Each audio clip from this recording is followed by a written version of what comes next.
Mereka menyebutnya Hallyu atau gelombang Korea. Gelombang yang membawa produk budaya dan hiburan dari Korea Selatan ke puncak ketenaran itu kini telah menyapu dunia. Awal 2020 ini kita juga menyaksikan untuk pertama kalinya dalam sejarah, film berbahasa non-Inggris menang Piala Oscar kategori film terbaik, dan film itu ialah Parasite dari Korea Selatan. Parasite.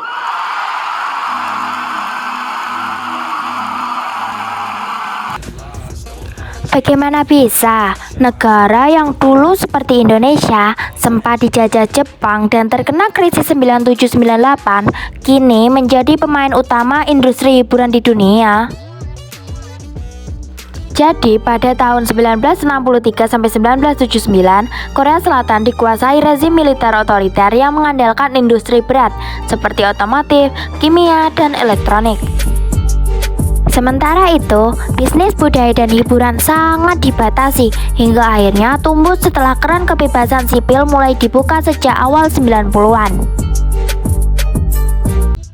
Di era kebebasan sipil, pemerintah Korea Selatan mengambil 3 kebijakan penting yang memudahkan bisnis hiburan dan budaya berkembang, yakni pelanggaran sensor, pengurangan pembatasan perjalanan, dan keinginan untuk mendiversifikasi ekonomi.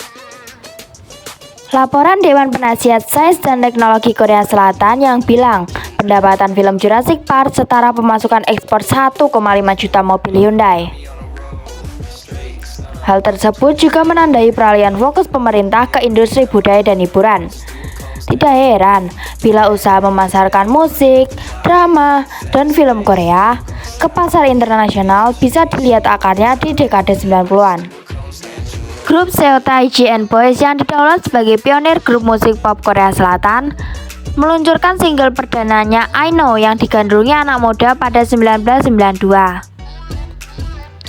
Pada 1997, drama Korea What Is Love All About mulai tayang di televisi Cina CCTV. 2 tahun kemudian, film layar lebar Shiri rilis di bioskop dan ditonton 5,8 juta orang di Korea Selatan, pecahkan rekor yang sebelumnya dipegang Titanic. 3 raksasa perusahaan hiburan di Korea Selatan, SM Entertainment, JYP Entertainment, dan YG Entertainment pun didirikan pada akhir dekade 90-an.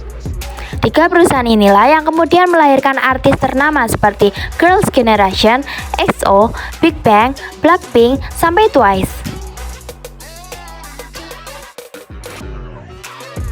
Memasuki dekade 2000-an, industri hiburan dan budaya Korea Selatan semakin mendunia. Winter Sonata laris manis di Asia dan di Timur Tengah. Bahkan di Indonesia, drama seri ini ditayangkan ulang beberapa kali.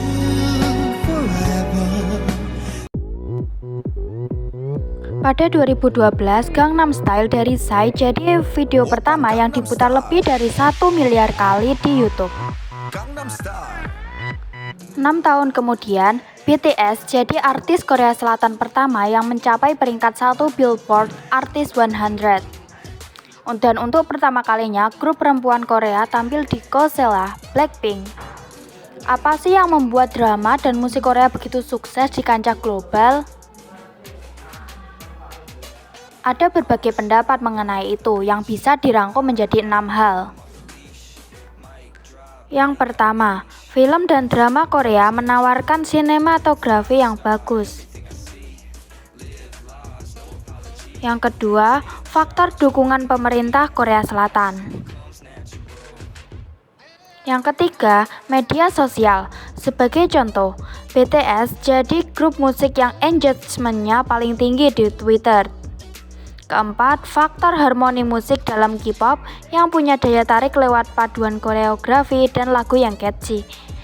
Artis K-pop juga telah melalui latihan keras bertahun-tahun sebelum akhirnya menjadi bintang. Kelima, drama dan film Korea Selatan tidak banyak menampilkan adegan kekerasan atau telanjang.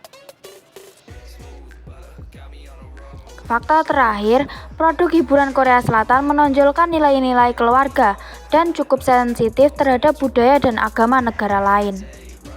Misalnya, mereka punya panduan yang menyarankan agar program Korea tak ditayangkan di jam-jam ibadah sholat. Per Desember 2018, hampir 90 juta orang telah tercatat sebagai anggota klub penggemar Hallyu di seluruh dunia. Cerita dan angka di atas menunjukkan bahwa dengan racikan yang tepat, budaya dan hiburan bisa jadi sumber ekonomi penting suatu negara.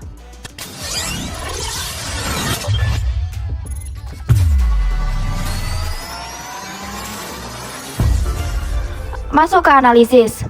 Fenomena Korean Wave dapat dikatakan sebagai perubahan sosial menurut teori John Lewis Gillin dan John Philip Gillin, yang menyatakan bahwa perubahan sosial merupakan suatu variasi dari cara-cara hidup yang telah diterima baik karena perubahan kondisi geografis, kebudayaan material, komposisi penduduk, ideologi, maupun karena adanya difusi atau penemuan-penemuan baru di masyarakat. Yang dimaksud kebudayaan material adalah budaya yang berwujud. Dalam Korean Wave bisa mengacu pada film dan drama Korea yang diproduksi pada sekitar tahun 90-an yang merubah secara signifikan kebudayaan material di Korsel yang awalnya film harus berlandaskan pada unsur nasionalisme dan berisi propaganda, berubah menjadi film yang lebih mengandung kebebasan berekspresi. Untuk perubahan ideologi terjadi ketika pergantian kepemimpinan pada pemerintahan Presiden ke-6 Roh Tae-woo. Sistem pemerintahan militer otoriter lengser dan berubah menjadi sistem pemerintahan sipil di awal tahun 90-an. Dan persepsi bahwa negara harusnya tidak bergantung pada satu bidang industri saja menjadikan masyarakat berubah dan berkembang. Kemudian ada difusi dan penemuan baru yang sangat berhubungan dengan faktor pendorong eksternal dan juga faktor pendorong internal. Faktor pendorong dari luar masyarakat salah satunya adalah masuknya budaya dari luar. Jadi, pada awal masuknya film Jurassic Park di Korea Selatan pada tahun 1963, dikarenakan kebijakan baru oleh pemerintah yang memperbolehkan masuknya produk budaya dari luar, menjadikan adanya difusi kebudayaan barat. Sinematografi khas film Hollywood, masuknya genre musik hip hop, dan rap khas Amerika. Hal tersebut membuat Korea Selatan mengalami tahapan inovasi yang menghasilkan penemuan baru dalam bidang industri hiburan. In 1994, a government report noted that the Hollywood movie Jurassic Park generated more revenue than the foreign sales of 1.5 million Hyundai cars, which were considered the pride of Korea. Faktor pendorong dari dalam masyarakat adalah masyarakat melakukan inovasi. Jadi, setelah adanya kebijakan baru oleh pemerintah Korea Selatan, menjadikan munculnya banyak inovasi-inovasi baru yang melalui tahapan inovasi berupa discovery, yakni genre musik hip hop dan rap oleh Amerika. Kemudian invention yang terjadi karena adanya difusi atau masuknya unsur budaya barat, menjadikan terdapat suatu kelompok seperti Seo Taiji and Boys yang menggabungkan musik hip hop dan rap khas Amerika yang sebelumnya belum pernah dibuat oleh siapapun dan terus berkembang sampai saat ini.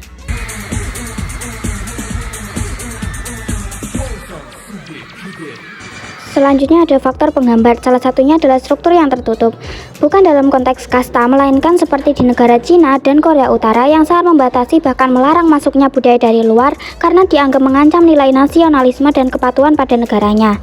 Struktur sosial di kedua negara tersebut sudah tidak dapat diganggu-gugat dan kasta tertinggi dalam aspek hukum dan aturan sepenuhnya didasarkan pada kehendak pimpinan. Contohnya saja, baru-baru ini Cina merilis sebuah aturan yang melarang cowok kemayu untuk tampil di depan publik.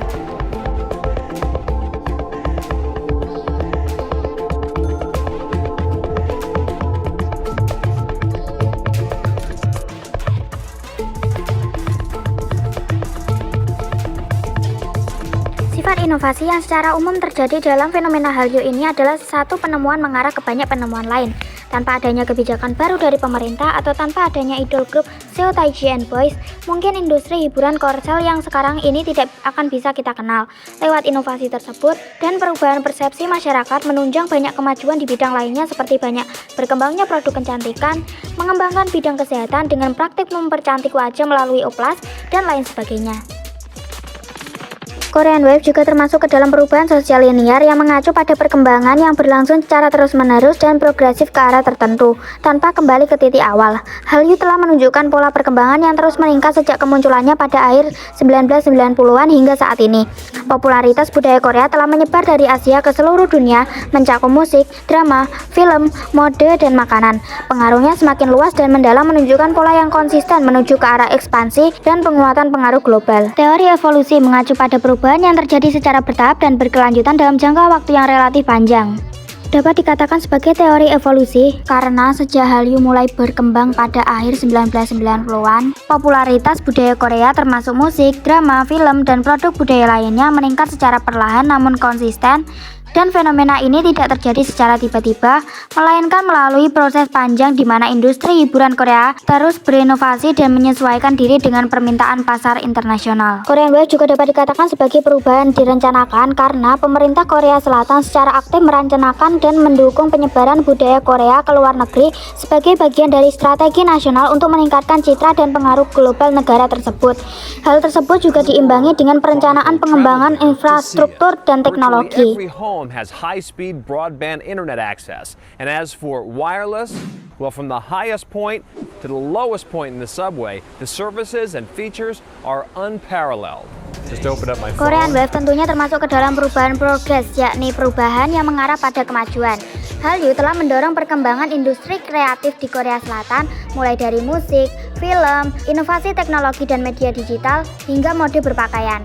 Hallyu telah mendorong pertumbuhan ekonomi kreatif yang signifikan, menjadikan Korea Selatan sebagai salah satu pusat utama budaya pop di dunia. Ini merupakan kemajuan ekonomi dan iptek yang meningkatkan PDB negara dan menciptakan banyak lapangan pekerjaan baru.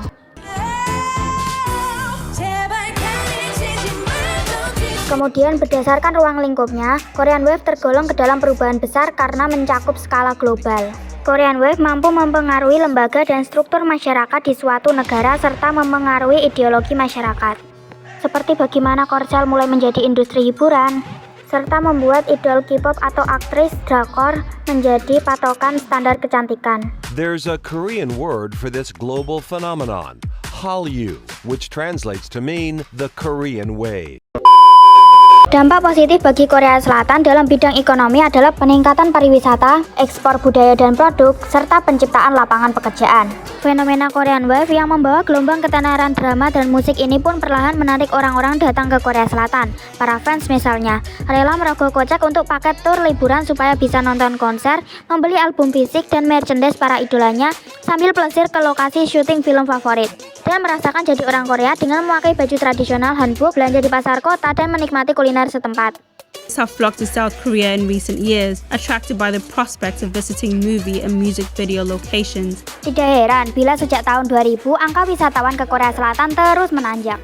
Selain itu, imbas ketenaran drama dan musik juga bikin ekspor kosmetik Korea Selatan melejit. Yang semula 0,37 miliar dolar US dollar pada 2009 menjadi 5,32 miliar dolar US dollar 10 tahun kemudian. Dampak positif lainnya adalah berkembangnya teknologi kecantikan. Korea Selatan sering dijuluki sebagai ibu kota operasi plastik dunia dengan jumlah dokter bedah plastik kosmetik per kapita tertinggi dibandingkan tempat lain, mengalahkan Amerika Serikat dan Brazil untuk posisi teratas. Perkiraan oleh Expert Market Research menempatkan nilai pasarnya sebesar 1,95 miliar US dollar selama 2018 sampai 2022. Selain itu, menurut CNBC, dari satu single Dynamite BTS saja, Korsel mendapat pemasukan sampai 1,4 miliar US dollar dan menghasilkan 8.000 lapangan pekerjaan.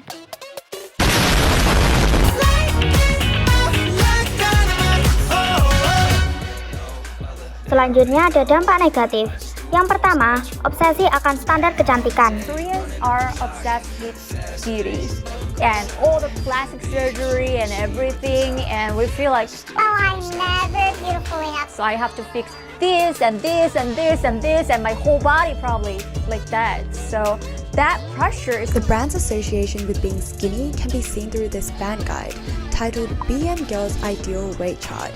And these weight ideals are absolutely ridiculous. Like 33 kilos or 73 pounds for a 150 centimeter or 5-foot girl, that's the weight of a child. It's insane. That is not a good weight. It is a good way to develop an eating disorder. Dampak dari segi ekonomi adalah dominasi produk Hallyu. Hal tersebut dapat mengancam minat masyarakat pada industri hiburan lokal dan produk domestik, sehingga produk lokal akan mulai ditinggalkan oleh masyarakat. Soal drakor Korea ini kalau menurut saya banyak digandrungi, pasti sama juga kenapa K-pop digandrungi misalnya. Mereka ini memang sangat-sangat pandai mengemas, membuat penonton gemas atau pendengar K-pop gemas gitu. Packagingnya, ceritanya itu semuanya dibuat dengan sangat serius dan bagus gitu. Dalam penelitian yang dilakukan Hosoda, Romero, dan Coates di 2003, mereka melakukan meta-analisis tentang topik ini dengan menganalisa 27 artikel dari literatur yang ada. Secara keseluruhan, individu yang menarik mengalami berbagai hasil pekerjaan yang lebih menguntungkan, termasuk seleksi, evaluasi kinerja, dan keputusan perekrutan, dibandingkan dengan individu yang tidak menarik. Lookism juga dapat mempengaruhi lingkungan pendidikan, di mana siswa yang dianggap lebih menarik secara fisik mendapat perlakuan yang lebih baik dari guru atau teman sebayanya. Hal ini dapat mempengaruhi kepercayaan diri siswa. Istilah lookism sebenarnya sudah lama ada dan menjadi topik bahasan dalam studi sosial dan psikologi selama beberapa dekade. Namun, akhir-akhir ini dipopulerkan dan kesadaran publik ditingkatkan oleh manhwa dari Korea Selatan dengan nama yang sama. Lookism dapat didefinisikan sebagai diskriminasi atau prasangka terhadap seseorang berdasarkan penampilan fisik mereka, terutama ketika mereka tidak memenuhi standar kecantikan seperti idol pop Korea. Fenomena operasi plastik menjadi ciri khas grup idol pop Korea Selatan, membawa suatu standar kecantikan yang seolah menjadi keharusan. Salah satu studi yang mencoba menemukan alasan tingginya bunuh diri di Korea Selatan menyatakan bahwa ketidakpuasan tubuh menjadi salah satunya. Ketidakpuasan mencakup hal-hal seperti berat badan, fitur wajah, dan warna kulit. Individu yang tidak memenuhi standar kecantikan konvensional sering menghadapi diskriminasi terhadap penampilan mereka. Diskriminasi inilah yang bertanggung jawab dalam memperburuk perasaan tidak aman dan memperdalam masalah kesehatan mental yang dapat mengarah pada gangguan citra tubuh dan insecurity. Kesimpulannya, fenomena Hallyu atau Korean Wave yang termasuk dalam perubahan sosial adalah salah satu peristiwa budaya paling menonjol di era globalisasi yang menandakan bagaimana sebuah negara kecil dengan sejarah yang kompleks dapat membangun pengaruh global melalui kekuatan budaya. Keberhasilan Hallyu tidak hanya mencerminkan kreativitas dan inovasi industri hiburan Korea Selatan, tetapi juga menyoroti bagaimana perubahan besar dalam cara budaya dikonsumsi dan disebarkan di era digital.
Masuk ke dampak negatif.